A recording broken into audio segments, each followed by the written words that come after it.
Bine v-am găsit, dragii mei, din zodia Leu, oriunde v-ați afla. Iată-ne ajunși la finalul acestei luni de foc a lunii august. Azi voi face o lectură pentru acest sfârșit de august, o lectură destul de interesantă. Cu părere de rău spun că mi-aș fi dorit din suflet să pot face lecturile speciale care le-am făcut și pe TikTok vis-a-vis de acel 8, a 8-a cu ani de vibrație 8, această triplă energie, triplă vibrație a numărului 8 și portalul leului pe care încă îl traversăm, dar căldura excesivă, efectiv, căldura excesivă m-a împiedicat să fac acest lucru și acum este foarte cald, nu fac față cu ventilatorul. De multe ori mi se încinge foarte tare chiar și transformatorul de la acest cerc de lumină și se pare că căldura îmi joacă feste. Și tocmai din această cauză nici nu am putut să public atât de des pe cât mi-aș fi dorit. Așa că, dragilor, haideți să vedem, avem două evenimente importante, continuăm șirul de evenimente importante astrologice și astronomice ale acestei luni august și cum puteam să nu încheiem luna august cu alte două evenimente importante. Avem alinierea în traiectorie directă față de Soare a 6 planete. Avem pe Mercur, pe Marte, pe Saturn, pe Uranus, pe Neptun și pe Jupiter, 6 planete importante care vor fi în linie directă și care acest lucru se va mai repeta peste 10 ani și aș putea să zic că în general se întâmplă cam aproximativ de 7 ori într-un mileniu. Așa că evenimente importante această lună și de asemenea avem o superlună care va începe pe 18, se va termina pe 20 august și continuăm să ne punem dorințe. Este luna dorințelor, luna lui august. Avem energie solară adusă de către portalul leului, avem energie lunară adusă de către această superlună și de către această aliniere de planete într-o traiectorie atât de directă. De asemenea, este un moment bun nu neapărat în a ne pune dorințe, cât în a ne da seama de fapt ce potențial avem în interiorul nostru, de ce suntem capabili să facem. Este o oportunitate de a vedea cum suntem noi de fapt și viața noastră o vom vedea cu alți ochi. E un moment foarte bun să facem schimbările necesare în viața noastră, schimbări care poate trebuia să le facem de ceva vreme.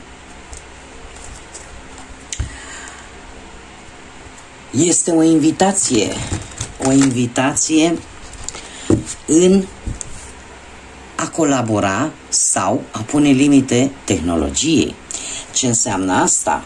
Dacă până acum am stat numai cu năsucul și cu mâinile pe calculatoare, pe telefoane mobile, în general tot ce are de văzut cu tehnologia și poate am uitat să socializăm la modul fizic cu persoanele dragi nouă, este un moment în care va trebui să punem o limită și să ne facem timp pentru cei dragi. Cum de asemenea, partea opusă, să ne folosim de tehnologie pentru poate a ne ușura o anumită situație, a rezolva o anumită problemă, da? Prin intermediul tehnologiei. Da, să găsim acel echilibru în ceea ce privește uzul și colaborarea cu tehnologia. Haideți să vedem, dragilor, din leu, să vedem ce am pentru voi, pentru acest final de lună august. Și avem un 10 de spade, un 4 de bâte, un 9 de bâte, avem Marea Preoteasă și Cavalerul de bâte. Dragilor, foarte multe bâte și cum nu, pentru că, așa cum am spus, avem două energii puternice în această lună. Am avut o energie solară puternică până pe la jumătatea lui august, iar de la jumătatea lui august către sfârșit avem această energie lunară, această super lună care prima de alminteri acestui an. Bun, situația actuală. Avem acest 10 de spade. Dragilor, unii dintre voi încă sunteți marcați poate de o trădare sau de o situație care v-a rănit profund, de ceva care efectiv sunteți foarte decepționați. A fost ceva neașteptat, a venit ceva neașteptat.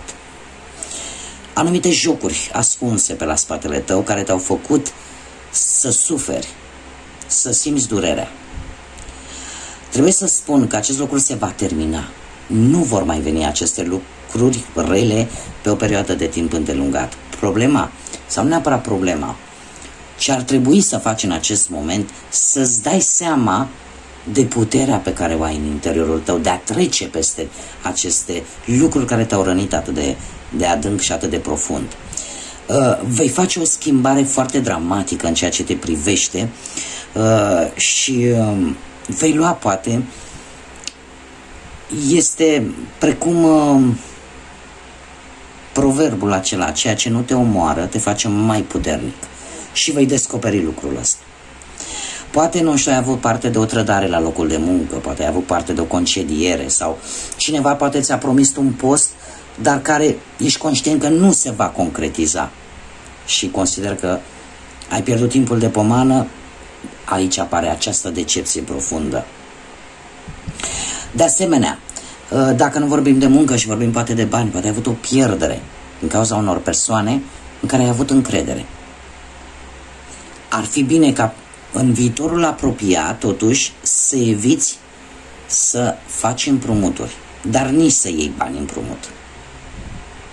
Încearcă să fii cât mai ponderat în acest final de august. Atât cu jocurile de noroc, cât și cu investițiile, cât și cu împrumuturile. Unii dintre voi e posibil, nu știu dacă zodia Gemeni vă spune ceva. Pentru unii dintre voi.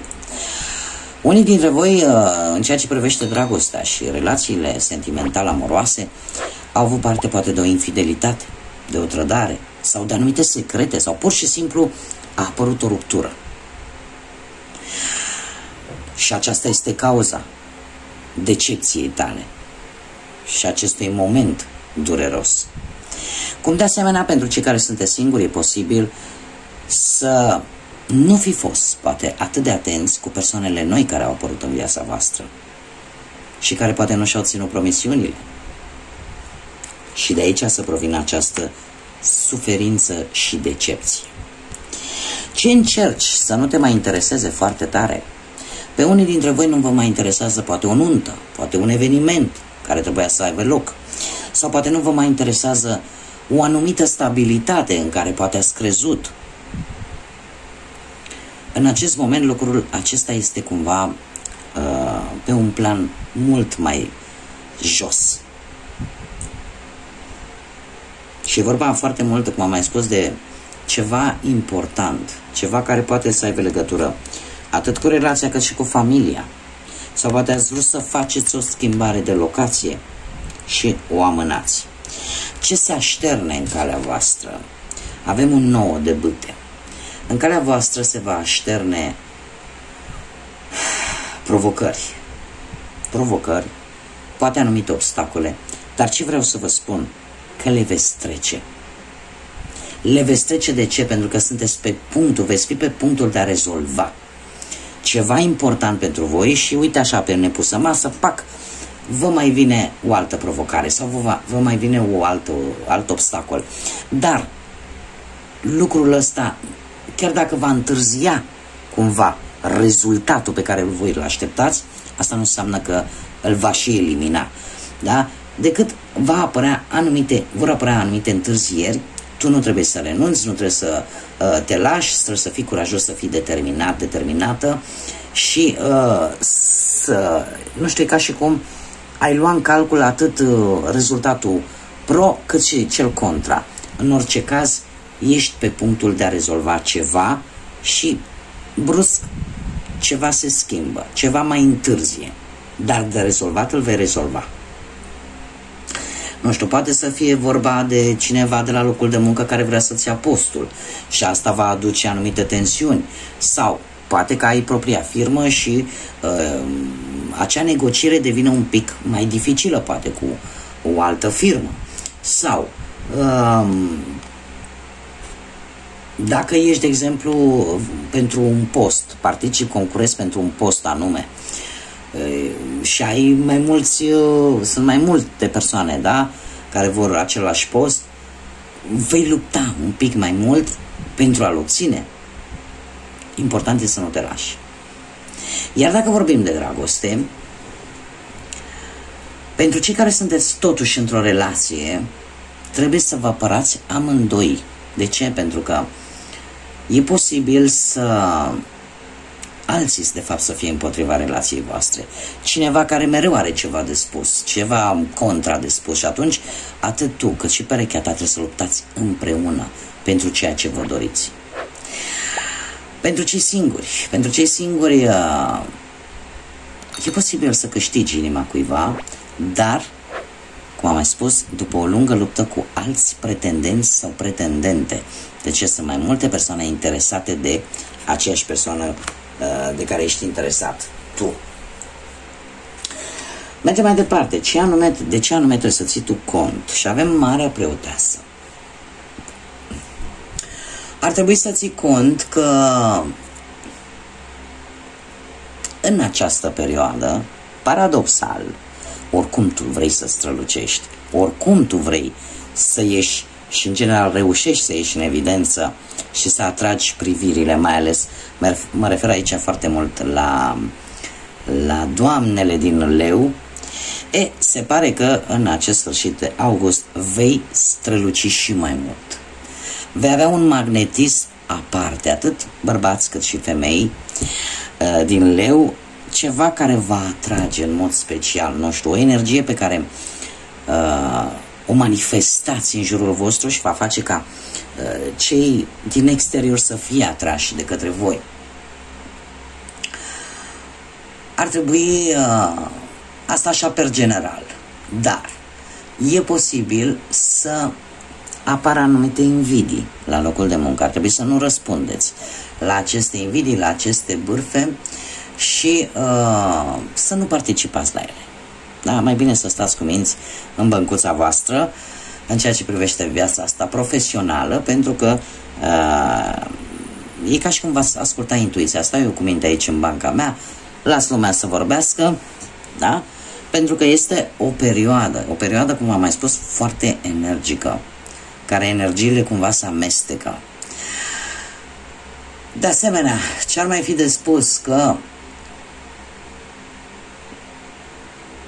e posibil ca în acest sfârșit de august, pe partea asta emoțional, sentimentală, pentru unii dintre voi, tu știu, să apară așa o magie, foarte mult magnetism, foarte multă atracție fizică între parteneri. Iar pentru cei care sunteți singurei, cum am mai spus, ar trebui să ieși. Ar trebui să ieși în societate, să cunoști oameni noi. De ce? Pentru că efectiv ai un magnetism aparte în această perioadă. Și ai mari șanse să cucerești. E ca și cum ai avea un atu în plus față de aturile pe care deja le aveai. Mergem mai departe. Și ce este necesar să știi? Este necesar să știi cu acest cavaler de bâte că vei avea parte de foarte multă acțiune, vei consuma foarte multă energie pentru a obține ceva important pentru tine. Trebuie să nu uiți că înainte de toate trebuie să ai un plan bine pus la punct. E posibil să apară un rival care nu va fi greu de combătut, un rival posibil tot dintr-o zodie de foc, la fel ca și tine, Berbecleu Săgetător, sau tu să fii acel rival care nu se lasă într-o anumită situație. Așa că, ce să vă spun, că vine o reușită, vă așteaptă o reușită foarte rapid și foarte neașteptat, care va aduce poate ori o schimbare de job, ori o schimbare de locuință, în orice caz va fi ceva pozitiv pentru tine. La partea asta profesională posibil să apară schimbări majore, în marea lor majoritate sunt schimbări pozitive. Posibil unii dintre voi care sunteți în căutarea unui loc de muncă să apară un job total diferit față de ce făceai înainte. Cumva, dacă înainte să zicem, nu știu, poate lucrai mai mult cu hârțogărie, cu acte, cu documente sau pe calculator, cumva ai posibil să găsești un job în care cumva efortul fizic să fie un pic mai mare față de ce făceai înainte. Cert este că energie există și trebuie canalizată în așa fel încât să existe totuși o balanță, să existe totuși un echilibru. Haideți să vedem ce rune am pentru voi, dragilor. Avem deja Dagaz, care ne vorbește de trezire, de un plan. Trebuie să-ți faci un plan exact cum bine am văzut, nu acționa haotic în această perioadă, planifică-te foarte bine.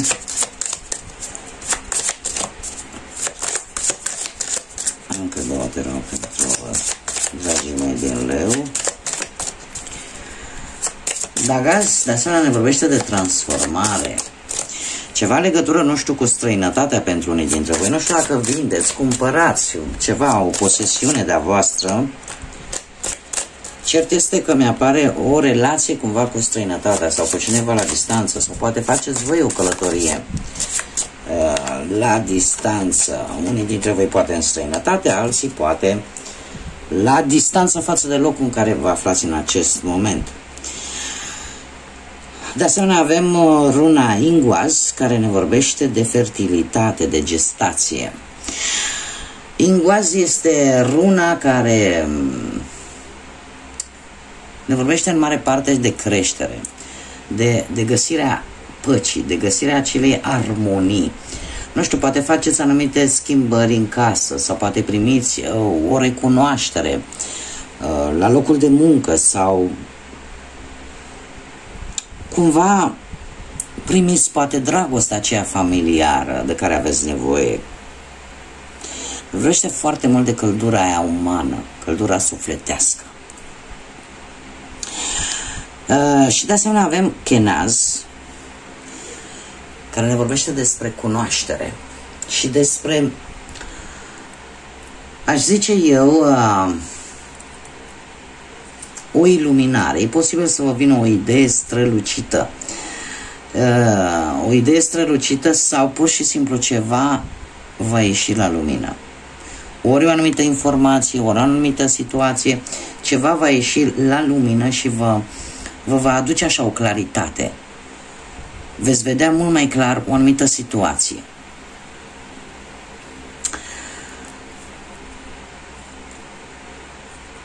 Nu știu, poate